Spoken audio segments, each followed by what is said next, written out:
살아계신 하나님 말씀 함께 봉독합시다. 신약성경 마가복음 10장 29절로 31절까지입니다.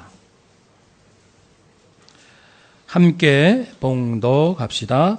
예수께서 이르시되 내가 진실로 너희에게 이르노니 나와 복음을 위하여 집이나 형제나 자매나 어머니나 아버지나 자식이나 전토를 벌인 자는 현세에 있어 집과 형제와 자매와 어머니와 자식과 전토를 100배나 받되 박해를 겸하여 받고 내세의 영생을 받지 못할 자가 없느니라. 그러나 먼저 된 자로서 나중되고 나중된 자로서 먼저 될 자가 많으니라. 아멘. 우리 하나님 살아계시며 우리의 아버지십니다. 할렐루야. 아멘.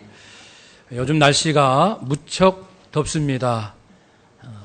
제일 부러운 사람은 이런 더위 속에서도 별로 덥지 않은 걸 이렇게 말하는 사람들, 또 열대야 속에서도 쿨쿨 잘 주무신 분들이 부럽습니다.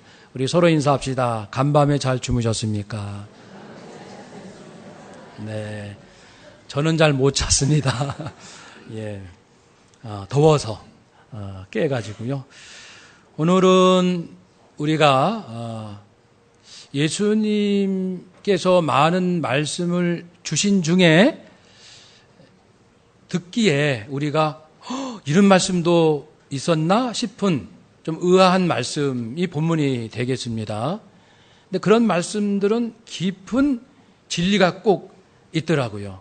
그래서 늘 듣는 말씀이 아니라 이런 말씀은 어떻게 받아들일 수 있지? 라고 우리가 주춤할 수 있는 그런 성경 말씀일수록 기가 막힌 비밀이 그 안에 있고 내가 놓쳐서는 안 되는 축복과 보물이 있는 거예요. 그래서 오늘 본문을 통해서 내 자신을 또 새롭게 점검하고 무더위 속에서 더 적극적으로 삶을 펼쳐나갈 수 있는 그런 소망이 있으시기를 주의 이름으로 축복합니다. 아멘. 어떤 사람이 예수님을 만났습니다. 질문을 드렸어요. 선생님, 어떻게 하면은 영원히 살 수 있을까요? 예수님께서 계명을 아느냐? 저 계명 다 알아요. 10계명을 의미하죠. 살인하지 말라, 간음하지 말라, 도둑질하지 말라, 거짓 증언하지 말라, 속여 빼앗지 말라, 내 부모를 공경하라. 선생님, 그 말씀은 제가 어려서부터 다 지켰습니다. 저는 또 이렇게 말하는 사람이 있을까 싶어요. 어려서부터 다 지켰습니다. 어려서부터 지금 이 어른 된 나이에 이르기까지 저는 거짓말 안 했고요. 다른 사람 해치지 않았고 또 부모 공경했고 살인하지 아니했고 자신 있게 대답합니다. 예수님의 질문의 의중은 인간이 다 지킬 수 없다라는 질문이거든요. 그런데 할 수 있다고 하니까 좀 기가 막히는 거예요. 예수님은 오히려 그렇게 답하는 젊은이를 사랑하십니다. 예수님은 아시죠? 네가 대답하는 것을 네가 알지도 못하고 말하는구나. 그렇지만 무엇을 소중히 여기셨냐면 진실, 영생을 얻고 싶어요. 참된 진리를 알고 싶습니다. 이런 중심을 가지고 있는 사람을 하나님은 찾으십니다. 완벽한 사람이 어디 있습니까? 진실한 사람을 찾으시는 거예요. 그래서 사랑하시는 겁니다. 그래서 이 젊은이를 깨우쳐주기 위하여 마음은 기특하기 때문에 질문을 계속하십니다. 한 가지 부족한 걸 내가 볼 때 네가 가지고 있는 재산을 다 팔아서 가난한 사람에게 다 나누어 주거라. 그리고 나를 따라오라. 재물이 많은 이 사람이 마음이 근심이 가득하고 슬픈 기색이 역력합니다. 요즘 부자라고 하면은 약 50억 이상을 부자라고 한다는 글을 제가 읽었는데 50억 이상이면 대한민국 안에서 부자다라는 이야기를 듣습니다. 예수님은 말씀하십니다. 영생을 정말 얻고자 한다면 그 재산을 다 팔아서 가난한 사람에게 다 주고 나를 따라오라. 이 사람이 근심이 가득하여 예수님을 떠났습니다. 저요, 없던 걸로 합시다. 영생도 좋지만 재산을 내놓으라 하니 없던 걸로 해요. 선생님, 저는 가겠습니다. 이만 하고 도망쳤습니다. 겁을 먹고 떠났습니다. 이 안에 진실은 있었으나, 진리를 얻고자 하는 진실은 있었으나, 자기 힘으로 진리를 얻을 수 있고 진리를 행할 수 있다라고 생각을 했었나 봐요. 그러니 그 예수님의 질문 앞에 어이쿠 나는 못해 도망쳤습니다. 예수님께서 말씀하십니다. 제자들에게 부자가 천국 가기가 굉장히 어렵다. 재물도 뭐 어느 정도 있어야지. 상당히 많으면 재물 때문에 진리를 따르기가 어렵다. 낙타가 바늘귀 있지 않습니까? 바늘귀.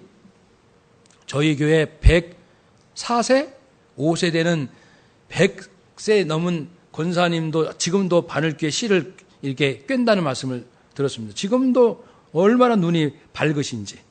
여러분, 낙타가 바늘귀에 들어간다? 그건 불가능하다는 뜻입니다.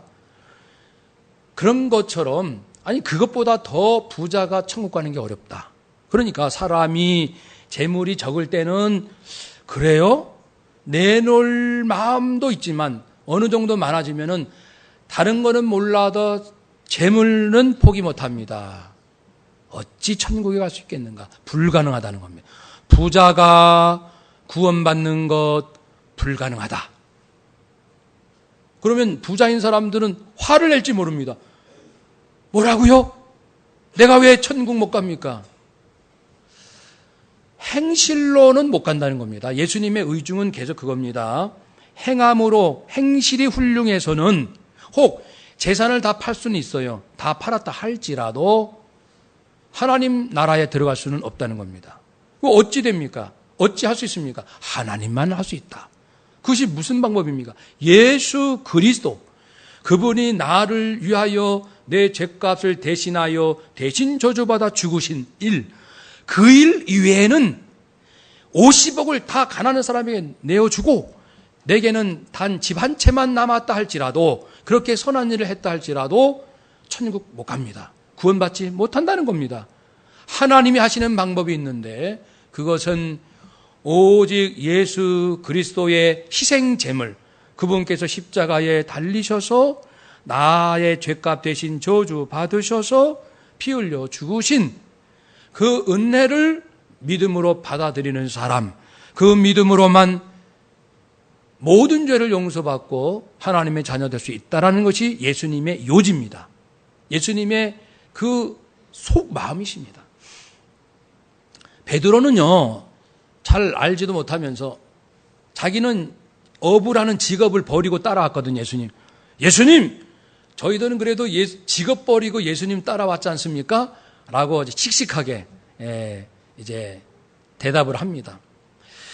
구원은 내가 직업 버리고 예수님 따라서 전도자가 되고 목사가 되었다고 구원받는 게 아니죠.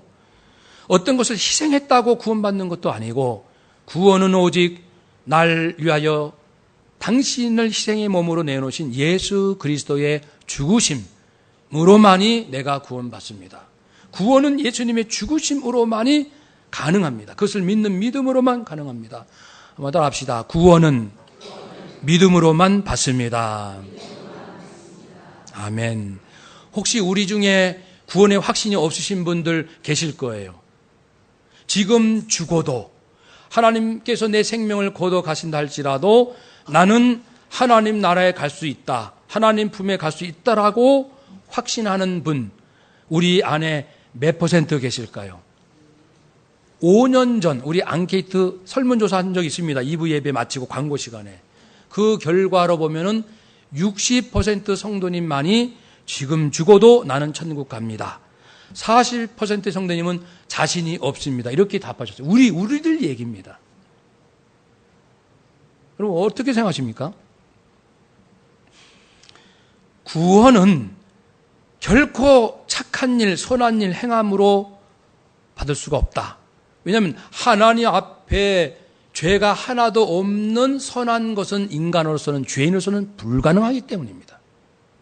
그래서 구원은 말씀드린 대로 예수 그리스도의 희생적 죽으심, 그 의미를 머리로 알고 가슴으로 받아들이는 사람, 그 복음의 죽으심의 그 내용을 머리로, 이성으로 하나씩 잘 이해하고, 이런 뜻이라고요? 이해는 했어요. 그 다음에 마음으로, 진실된 마음으로, 믿음으로 그것을 인정하고 받아들일 수 있는 사람, 예수님의 죽으심의 의미를 받아들일 수 있는 사람, 그 사람만이 구원받습니다. 그 사람만이 용서받습니다. 그 사람만이 영원히 용서받습니다. 영원히 용서받아요. 우리는 자꾸만 나보다 행실이 못한 사람, 저 사람이 천국 가? 나는 안 믿는데 저 사람은 예수 믿고 천국 간다고 그래요. 근데 내가 보기에는 내가 더 도덕적으로 훌륭해. 자꾸만 도덕적인 자로 재는 거예요. 저 사람이 천국 가면 나는 10번도 가겠다. 이렇게 도덕적 자로 재는데, 의인은 없나니 하나님 앞에 한 사람도 없음을 기억하십시오. 구원이란 하나님께 용서받는 것은 오직 그리스도의 희생적 죽으심을, 의미를 머리로 이해하고 마음으로, 가슴으로 받아들이는 사람, 진실로 단지 그 믿음으로 구원받습니다. 이제 구원의 문제는 예수님께서 이제 말씀하시고 29절부터 이제 오늘 본문에서는 구원받은 이후의 삶에 대해서 또 놀라운 말씀을 하십니다. 그것은 뭐냐면은 29절 함께 읽읍시다. 예수께서 이르시되 내가 진실로 너에게 이르노니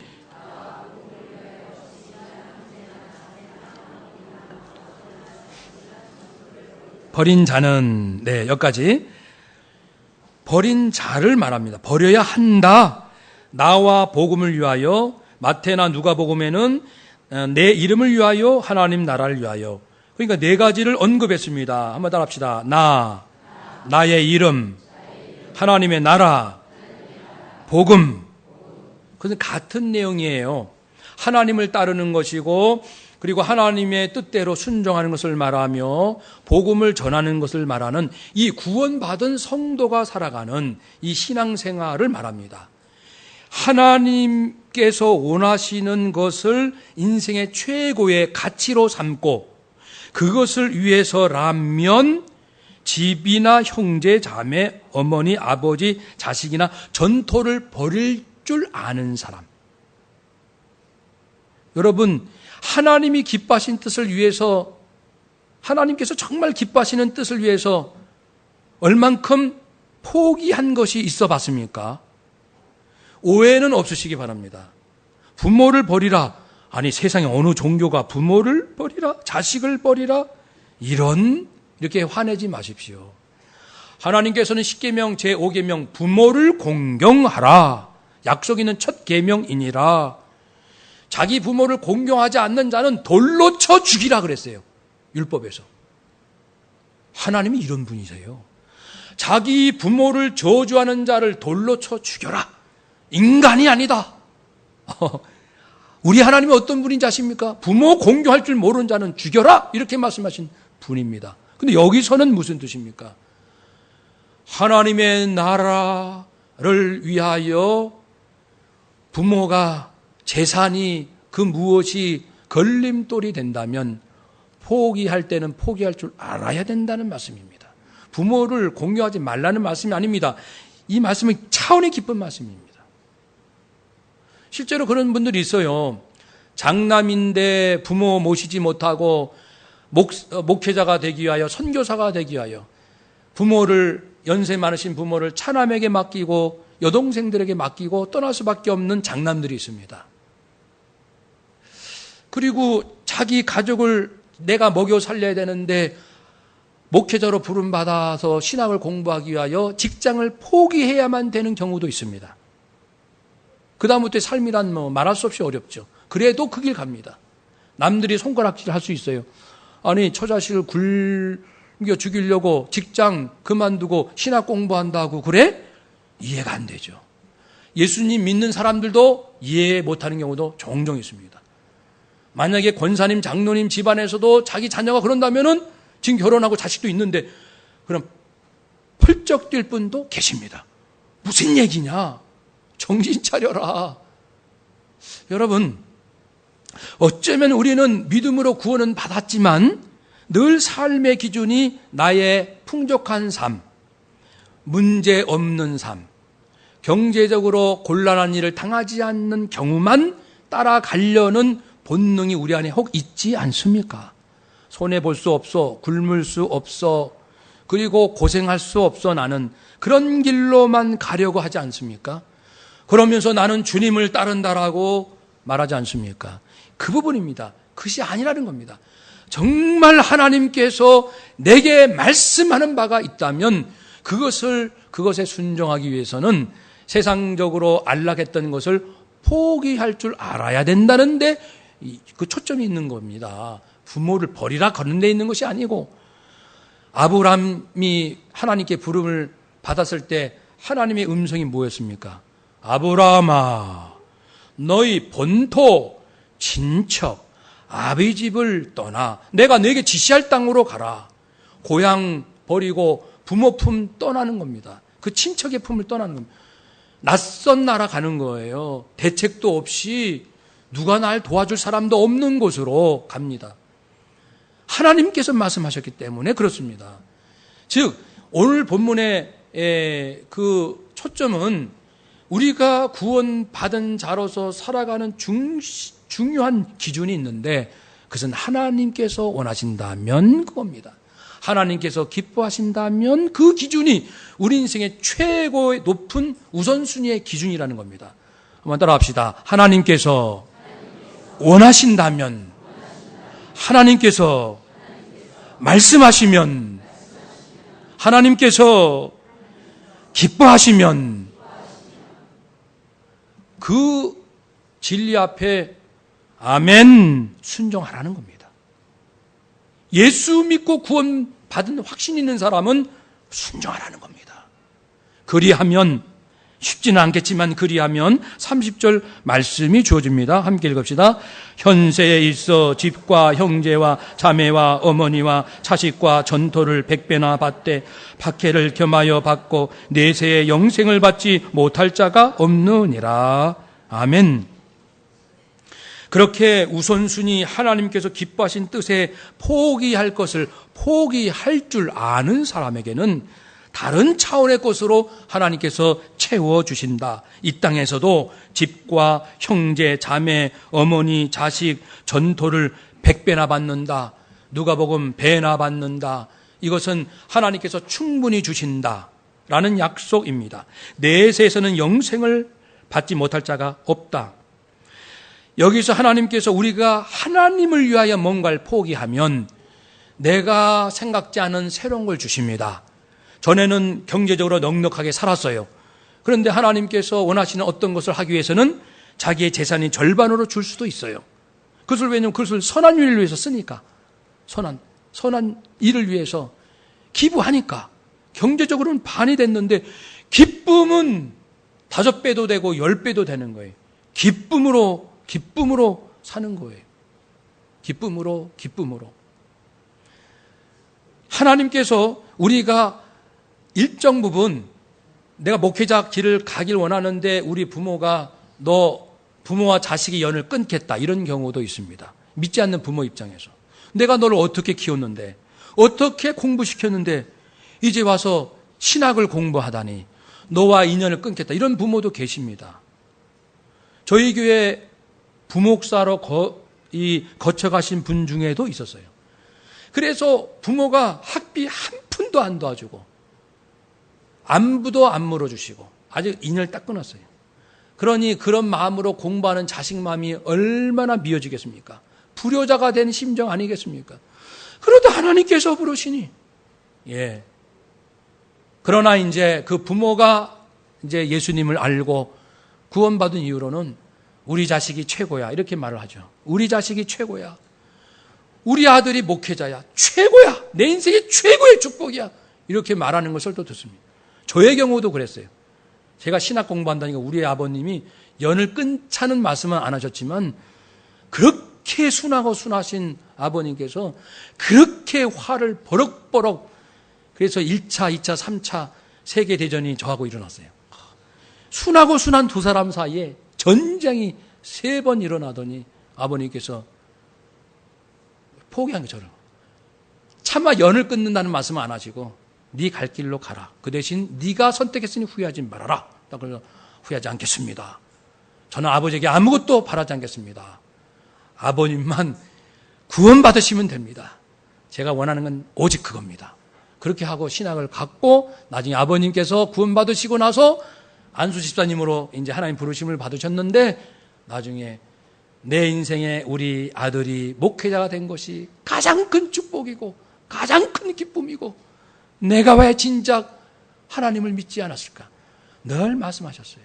사랑하는 여러분, 가슴 아프죠? 하나님의 뜻을 따른다는 것이 참 고통스럽습니다. 어떤 경우에는.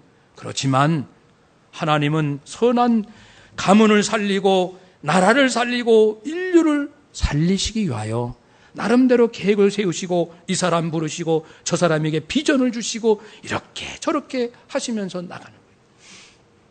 사실 단기 선교할 때 1인당 100만 원 이상 자기 돈을 쓰게 됩니다. 그러면 믿지 않는 부모 입장에서 보면 저 녀석은 부모한테 20만 원 용돈 한 번 준 적이 없더니 먼 나라 선교로 간다고 100만 원을 써? 이해하지 못하는 부모는 굉장히 노여할 수 있습니다. 섭섭할 수 있고요. 참 괴롭습니다, 신앙생활이. 그렇지만 우리가 그럼에도 불구하고 이런저런 모습으로 순종하는 이유는 하나님을 알기 때문에, 하나님이 살아계심을 믿기 때문에, 만났기 때문에, 체험했기 때문에, 내가 구원받은 기쁨이 내 안에 있기 때문에 그렇습니다. 내가 하나님을 기뻐하신 뜻을 순종하기 위해서 얼마나 내가 내 것을 포기해 보신 적이 있습니까? 여러분, 인간관계도 때로는 끊어집니다. 좋았던 관계도요, 내가 교회 다닌다고 해서 나를 멀리하는 친구 있어요. 내가 술 끊었다고 해서 다시는 나 친구 삼지 않습니다. 술 친구들 떨어져 나가고. 인간적으로는 외롭죠. 이유는 교회 나오는 것밖에 없는데. 이런 일들이 살다 보면 있습니다. 그렇지만 명심하십시오. 하나님은 살아계십니다. 역사의 주인이십니다. 천국과 지옥은 있습니다. 사람은 반드시 구원받아야 합니다. 놀라운 사실들이 있기 때문에 그것을 아는 우리는 당장은 이 믿음의 세계를 이해해 주지 못하는 가족들, 친척, 친구들, 주변 사람들 때문에 힘들지만 그러나 사랑하면서 묵묵히 가는 자에게는 하나님께서 인간적 친구는 좀 끊어줘도 믿음의 사람들을 만나게 됩니다. 믿음의 사람들. 기독교인이 되면요, 전 세계의 네트워크가 쫙 뻗어납니다. 이제 재미있는 얘기로 당산동 교회 교인이 되시면 이제 여행 가다가 어디 통영에 갔습니다. 카드도 잊어버리고 다 아무것도 없어요. 뭐 핸드폰도 잊어버리고 나를 알아줄 사람이 없는 거예요. 한 푼도 없는 거예요. 그 차비 얻을 데도 없죠. 걱정하지 마십시오. 혹 그런 일이 있을 때 또 미국이나 또 이렇게 한인 사회가 많은데도 마찬가지고 가면은 교회를 찾아가세요. 교회를 찾아가시되 이 통합증 마크가 있는 교회가 있어요. 이렇게 마크, 우리 교회 마크 있잖아요. 십자가가 있고 이렇게 한반도 모양, 녹색, 빨간 색깔 녹색. 그 교회를 찾아가세요. 저기 목사님, 저 서울에 있는 당산동 교회 아무개 집사예요. 그런데 제가 다 잊어버려서 그러는데 어떻게 좀 차비만 한 10만 원만 좀 빌려주세요. 올라면 꼭 갚을게요. 그러면 이제 저희 교회도 그런 분들이 가끔 오는데 들어보면 알거든요. 거짓말하는 사람도 많습니다. 스토리, 이 드라마도 드라마틱합니다. 하도 많이 해서. 대충 들어보면 압니다. 이 진실인지 어떤 때는 저도 속아요. 나중에 보면 속은 거예요. 그 정도로 진화하고 있어요, 스토리가. 얼마나 어떤 분은요, 예배 드린 다음에 제 앞에서 펑펑 웁니다. 근데 나중에 보니까 쇼였어요. 그래가지고 이제 몇만 원 제가 이제 드렸는데, 이런 일들이 있지만, 그래도 우리는 선한 일을 하는 거예요.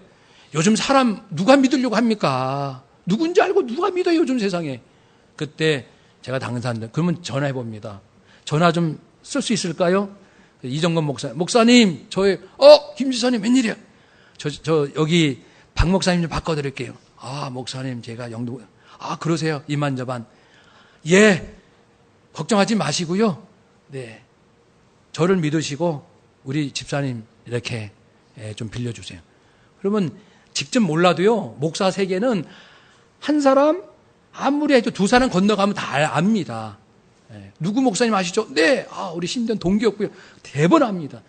그러니까 조금 넓게 하면 전 세계 어딜 가시더라도 위급한 상황 당하면 크리스찬들은 전 세계 크리스찬들이 있습니다.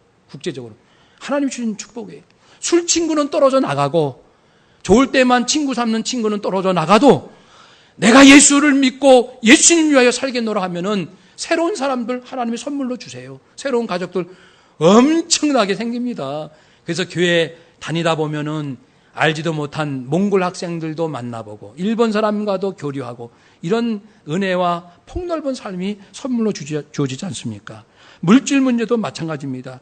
내 힘은 나는 조금 하나님 앞에 헌신했는데 생각지 않게 많은 물질로 갚아주신 경우도 있고요. 물론 내가 헌신한 물질만큼은 안 돌아오지만 대신 기쁨과 감사가 넘치는 그런 삶을 살기도 하고요. 하나님께서는 하나님을 위하여 복음 전도하기 위하여 내가 손해봤다는 것보다 포기한 거죠. 나누고 포기하고 때로 양보한 것이 있다면 믿음으로 말입니다. 그러면 하나님께서 말씀하신 대로 100배나 그러니까 충분히 어떤 것으로든 더 새로운 것으로 채워주신다. 이 말씀을 믿으시고 우리가 더욱 주님을 위하여 살 수 있기를 주의 이름으로 축복합니다. 이런 한 분을 소개하고 마치겠습니다. 한번 잘 들어보세요. 이분이 30대 초반의 여자분이었어요. 불교 신자였고 자기 남편이 말기암으로 입원했습니다. 근데 그 병실에는 말기암 환자들만 있어요. 한 사람씩 죽어갑니다. 그런데 죽어갈 때마다 고통스럽게 죽어가는 거예요. 아주 말할 수 없는 그 불안, 두려움, 공포 가운데 괴성을 지르는 사람도 있고 그런데 이 사람의 남편이 지금 이제 환자인데 옆 그 침상에 또 누가 있어요. 근데 그 남자분이 유독 죽음을 두려워하고 무서워하고 미칠 듯이 그러는 거예요. 그래가지고 아내가 자기 옆에 오면 어떤 때는 아내 목을 팔로 꽉 끼는 거예요. 그래가지고 가지마 나 무서워. 나 혼자 가기 무서워. 혼자 가기엔 너무나도 무서워. 두려워. 지금 나를 데리러 왔어. 뭐 이런 얘기도 하고. 그래서 그 사람이 3일 동안 이렇게 숨을 거칠게 쉬는데 또 3일간 그러는 거예요. 그러니까 숨을 내쉴 때 하는 소리가 이 소리를 지르는 어떤 괴성을 지르는 거예요. 두려움과 공포에 막 질린 소리를. 그러니까 자기 남편 듣는 것도 자기도 더 두렵고. 그렇게 해서 결국은 이제 이 남자가 공포 가운데 죽었습니다. 자기 바로 옆에서. 자기 남편도 막 덜덜덜 떠는 거예요. 죽음이 무서워서. 근데 자기가 더 무섭다고 그랬습니다. 자기는 30대 초반에 건강한 사람이지만 그렇게 되다가 남편이 이상 증세를 보이는데 더 심하게 두려워하는 모습이 한 차례, 두 차례, 세 차례 올 때 이 아내가 직감으로 느낀 겁니다. 내 남편이 지옥에 가는구나. 자기는 불교 신자지만 그 생각이 든 거예요. 내 남편이 지옥에 가는구나. 그래가지고 정신이 바짝 나가지고 그 불교 묵주를 집어 던지고 이제 병실마다 다니면서 교회 다니는 환자, 예수 믿는 교회 다닌다는 환자나 그 다음에 그 보호자나 간호사나 하여튼 알면은 붙잡고 오는 거예요. 와서 우리 남편을 위해서 기도해 주세요. 지옥 가지 않게 기도해 주세요. 남편 좀 살려주세요. 라고 하도 그렇게 해서 병동에서 소문이 났습니다. 그러다가 어느 사람이 전도를 왔어요. 소문 듣고 전도자가 왔어요. 일반 평신도입니다. 늘 전도하는 분이에요.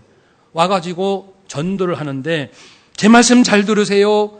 예수님이란 분이 계신데 그분은 우리의 모든 죄값을 대신 저주받아 죽으셨고요. 그분은 3일 만에 다시 부활하셨습니다. 그런데 성령님이 역사하신 거죠. 부활하셨습니다. 그 부활이라는 단어가 이 아내의 귀에 크게 들린 거예요. 부활. 그러면서 그분 표현대로 하면은 듣는 순간 나는 기절하는 듯 했다. 지금 죽음의 공포로 덜덜 떨고 있는데 부활. 그러면 죽어도 다시 산단 말입니까? 다시 삽니다. 그 부활, 예수 부활의 소식을 듣고 갑자기 이제 힘이 난 거예요. 그분이 언제 오셨나요? 2000년 전에 오셨어요. 그러면 죽었는데 그분이 다시 사셨으면은 그분이 하나님이시네요? 완전히 불신자인데 자기가 그걸 깨달아 자기 입으로 말해드려요. 예수가 다시 살아나셨으면 그분 하나님이시네요? 그러면서 예수님이 하나님이시라는 사실을 자기는 그 즉시 알게 됐고, 그러면서 이제 남편이 결국 죽었는데 2주 전에 이제 영접하게 됩니다. 계속 이제 설명하고 해가지고 자기도 좀 회개하고 예수님 믿지 않는 죄 회개하고 악랄하게 산 죄 회개하고 그렇게 하면서 남편은 이 몰핀 주사, 신경마비해서 거의 동공은 거의 풀린 상태. 거기서 이제 영접을 이제 하게 되는데 힘을 다하여 동공의 힘이 모아지고 온 힘을 다하여 남편이 예수님을 영접합니다. 제가 예수님을 믿습니다. 제 죄를 위하여 대신 죽으신 것을 저는 믿습니다. 아내도 저도 예수님을 영접합니다. 믿습니다. 그렇게 예수님을 부부가 영접하고 나니까 그 두려웠던 공포, 죽음의 공포가 거짓말같이 쫙 사라지더래요. 그리고 나서 이제 2주가 지나서 임종하는 그 순간, 임종 직전에 무슨 일이 있었냐면은, 물론 얼굴 이 모습은 2달 반 동안에 굶었기 때문에 거의 안구는 푹 들어가고 혀는 돌처럼 딱딱해지고 혼수 상태, 맥박은 30쯤 떨어졌어요. 그런데 임종 직전에 갑자기 남편이 눈을 뜨더니 이게 좀 무서울 수도 있죠. 갑자기 눈을 뜨더니 환하게 웃는 거예요. 한박 웃음. 입이 이만큼 벌어지도. 무엇을 받는지 기쁨과 행복과 그것이 가득한 한박 웃음을. 사람은요, 죽기 직전에요, 영이 자기가 지옥 가는지 천국 가는지 자기가 압니다. 여러 사람의 간증 들어보면 결론이 그겁니다. 믿지 않는 자도요, 죽기 직전에 압니다. 이 남편도 그랬거든요. 여보, 침상에 나를 데리러 왔잖아. 나를 둘러싸고 있어. 이렇게 말했거든요, 자기 남편이. 그 귀신이 죽으면 불신자들 데리러 와요, 귀신이요. 그걸 보는 거에 영의 눈이 순간 열린다니까요. 그러니까 벌벌 떨었잖아요. 그런데 한박 웃음, 행복하면서 그렇게 하고 숨을 거뒀어요. 그러니까 이 아내가 우리 남편 천국 갔다. 구원받는 게 분명해. 막 기뻐가지고 어쩔 줄 모르는 거예요. 그래서 이제 교회 출석하고 남편은 이제 하나님 품에 안기고 자기는 부활의 확신. 예수님은 부활하셨고 우리도 부활하고 우리는 영원히 살 수 있고 막 경험으로 오는 거예요. 그런데 섭섭한 게 하나 있었어요. 근데 내 기도는 남편이 죽지 않는 거였는데 남편이 결국 세상을 떠났잖아요. 그래서 서운한 마음에 늘 서운해가지고 허전해가지고 남편 그 구석이 빈 구석이 있으니 애들 데리고 매일같이 납골당에 가서 들렸다가 일산 호수공원 들렸다가 허전하니까 일산에 사는 모양이에요.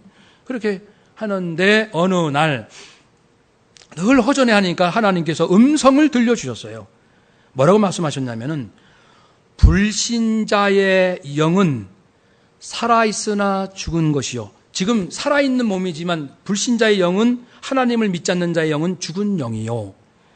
구원받은 자의 영은 몸은 죽었으나 산 영이다.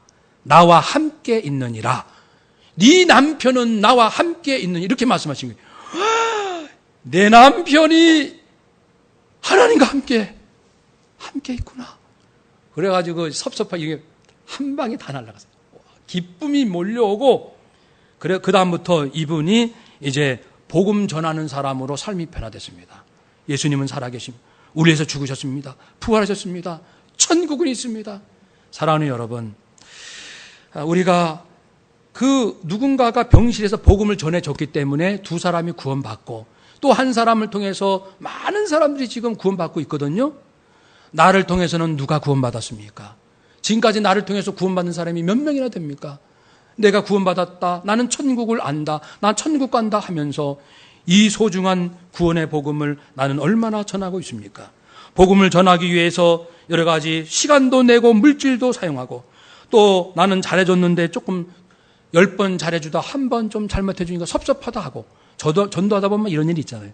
이런 걸 다 아멘 하십시오. 그러면 하나님께서 다 갚아주신다는 오늘 말씀처럼 될 것이고, 오래 믿었다고 해서 되는 것이 아니에요. 오늘 말씀처럼 먼저 된 자 나중되고, 나중된 자 먼저 믿고, 오래 믿었다, 먼저 믿었다고 해서 전도하는 게 아니고, 늦게 믿었어도 한 영혼 구원하기 위하여 주의 나라를 위하여 헌신하는 자 있으니, 우리가 이제부터 남은 인생을 어떻게 살 것인가 깊이 생각하시고, 나도 또 그 누군가도, 전도 대상자도 구원받고 함께 부활의 기쁨을 누릴 수 있는 천국의 은혜가 우리 모두에게 있으시기를 축복합니다. 아멘. 기도하겠습니다.